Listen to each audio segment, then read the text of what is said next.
প্রিয় দর্শকবৃন্দ, আপনাদের সবাইকে আবারও স্বাগতম আমাদের চ্যানেলে। আজকের ভিডিওতে আমরা এমন একটি গাছ নিয়ে কথা বলবো যেটিকে আমরা অনেকেই অবহেলা করি, কিন্তু এর ভিতরে লুকিয়ে আছে অসাধারণ শক্তি। সেই গাছটি হলো আকন্দ গাছ। রাস্তার ধারে, খোলা মাঠে কিংবা পরিত্যক্ত জমিতে এই গাছটি সহজেই দেখা যায়। অনেকেই এটিকে আগাছা মনে করেন, কিন্তু সত্যি বলতে এই গাছটি একটি প্রাকৃতিক ঔষধের ভাণ্ডার। আজকের ভিডিওটিতে আমরা জানব আকন্দ গাছের সম্পূর্ণ পরিচিতি, এর ঔষধি গুণ, ব্যবহার ও উপকারিতা, চাষ পদ্ধতি, অর্থনৈতিক গুরুত্ব এবং কিছু অবাক করা তথ্য। চলুন শুরু করা যাক। আকন্দ গাছের বৈজ্ঞানিক নাম ক্যালোট্রপিক্স জায়ান্টিনা এবং ক্যালোট্রপিক্স প্রসেরা। এটি অ্যাপোসিনিয়াসিয়াe পরিবারভুক্ত একটি উদ্ভিদ। সাধারণ নাম বাংলায় আকন্দ, ইংরেজিতে একে ক্রাউন ফ্লাওয়ার বা জিয়ান্ট মিল্কউইড বলা হয়। গাছের বৈশিষ্ট্য: উচ্চতা 6 থেকে 10 ফুট পর্যন্ত, কাণ্ড নরম কিন্তু শক্ত, পাতা মোটা বড় এবং ডিম্বাকৃতি, ফুল সাদা, হালকা বেগুনি বা ল্যাভেন্ডার রঙের, ফল ডিম্বাকার এবং ভেতরে তুলার মতো বীজ। সবচেয়ে বিশেষ বৈশিষ্ট্য, এই গাছের যে কোনো অংশ কাটলে সাদা দুধের মতো রস বের হয়, যাকে ল্যাটেক্স বলা হয়। আকন্দ ফুল দেখতে যেমন সুন্দর, তেমনি এর ধর্মীয় গুরুত্ব অনেক।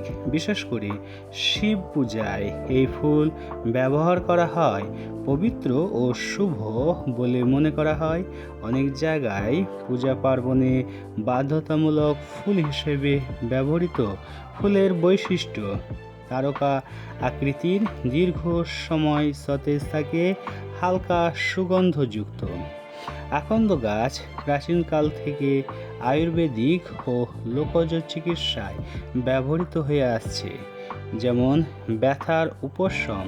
আকন্দ এর পাতা গরম করে হাঁটুতে ব্যথা, কোমরে ব্যথা, ফোলা জায়গায় লাগালে দ্রুত উপকার পাওয়া যায়। চর্মরোগ নিরাময়ে গাছের রস ব্যবহার করা হয় একজিমা, চুলকানি, ফোঁড়া, দাঁত। তবে অবশ্যই সাবধানতার সাথে ব্যবহার করতে হবে।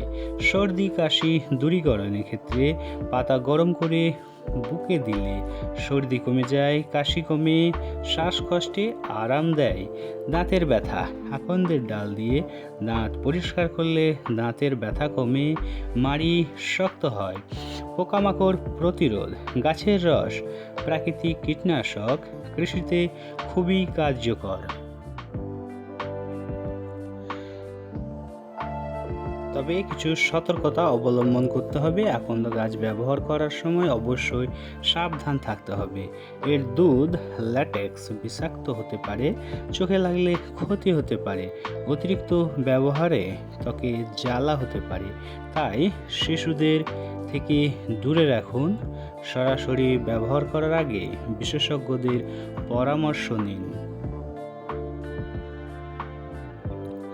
আকন্দ গাছ চাষ করা খুবই সহজ এবং কম খরচে সম্ভব।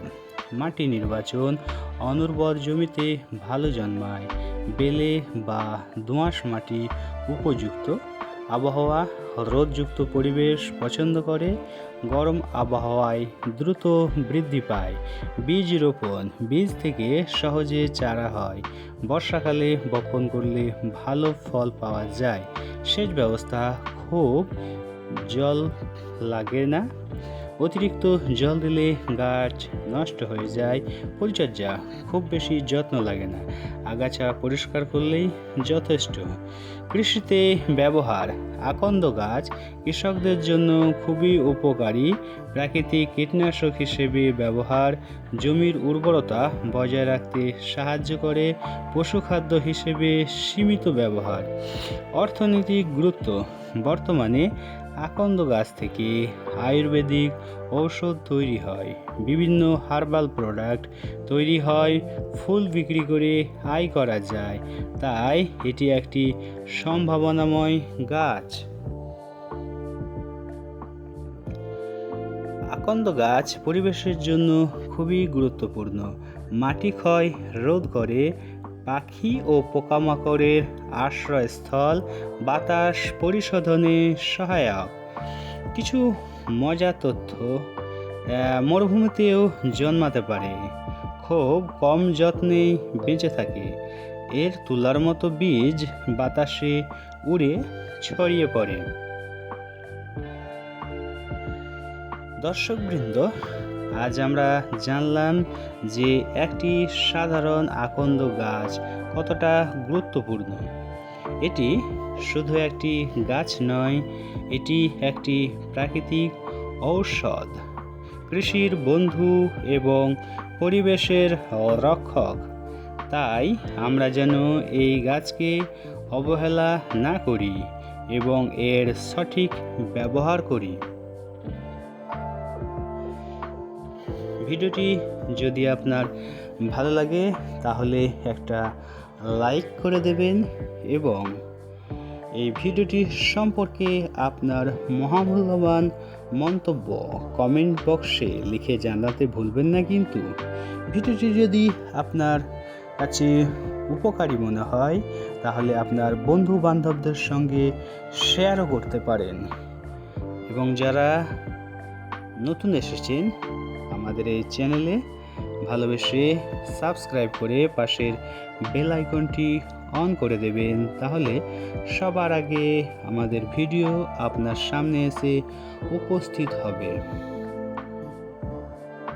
সবাইকে অসংখ্য ধন্যবাদ জ্ঞাপন করছি সম্পূর্ণ ভিডিওটি দেখার জন্য। আবার দেখা হবে অন্য আরেকটি তথ্যপূর্ণ গুরুত্বপূর্ণ ভিডিও নিয়ে। ততক্ষণ পর্যন্ত সবাই ভালো থাকবেন, সুস্থ থাকবেন। সবার জন্য অনেক অনেক ভালোবাসা, অনেক অনেক শুভকামনা রইল। স্বাস্থ্যই সম্পদ, তাই আসুন আমরা শরীরের খেয়াল করি, শরীরের যত্ন নিই এবং সুস্থভাবে জীবন ধারণ করি। সবাইকে আবারও ধন্যবাদ এবং কৃতজ্ঞতা জানিয়ে বিদায় নিচ্ছি। সবাই ভালো থাকবেন, সুস্থ থাকবেন। সবার জন্য অনেক অনেক